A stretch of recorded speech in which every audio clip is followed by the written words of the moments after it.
თბილისში პარასპორტის განვითარების ცენტრში 18 მეტრიან დისტანციაზე მშვილდოსნობაში საქართველოს ჩემპიონატი დასრულდა.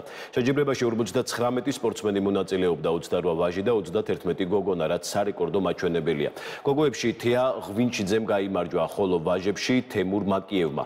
შედეგებიდან გამომდინარე საქართველოს ნაკრები დაკომპლექტდება, რომელიც თებერვალში ხორვატიაში ევროპის ჩემპიონატზე იასპარეზებს 18 მეტრიან დისტანციაზე, ხოლო მაისში გერმანიაში ევროპის ჩემპიონატზე 70 მეტრიან დისტანციაზე, სადაც ჩვენი სპორტსმენები ოლიმპიადის ლიცენზიების მოპოვება შეეცდებიან. ივნისში ანტალიაში ასევე დაგეგმილია მსოფლიო თასი. საქართველოს მშვიდოსნობის ფედერაციის პრეზიდენტის სიმონ ნოზაძის თქმით, ნაკრების მთავარ მწვრთნელად დაინიშნა გამოცდილი სპეციალისტი ვლადიმერ ლეკვეიშვილი, რომელიც ბოლო წლებში თურქეთისა და უზბეკეთის ნაკრებებს წვრთნიდა.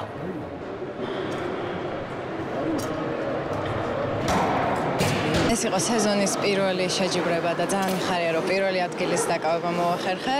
სროლის დროს ყოველთვის მაქვს ხოლმე ის ფიქრები, რომ ეს შეჯიბრება ოლიმპიადისკენ მიმავალი გზა არის და ერთ-ერთი ეტაპია და მაგ ფიქრებით უფრო მეტი ენთუზიაზმით და უფრო მეტი მოტივაციით ვისვრი ხოლმე. ბუნებრივია ჩვენ ვიბრჩით ოლიმპიადის ლიცენზიის მოსაპოვებლად და ჩემი აზრით საკმაოდ დიდია შანსი მაგის, იმიტომ რომ ყველა სპორტსმენი უფრო მეტს აკეთებს და უფრო ზრდის თავის შედეგს, რაც რა თქმა უნდა სასიხარულო ამბავია და დარწმუნებული ვარ ჩვენ შევძლეთ წელს ლიცენზიის აღებას. ყველაფერი გავაკეთოთ იმისათვის, რომ ამ თაობას ხელი შეუწყოთ გაზრდაში. პირველი ეს არის სათანადო ბაზების მოწყობა, სავარჯიშო ბაზების მოწყობა.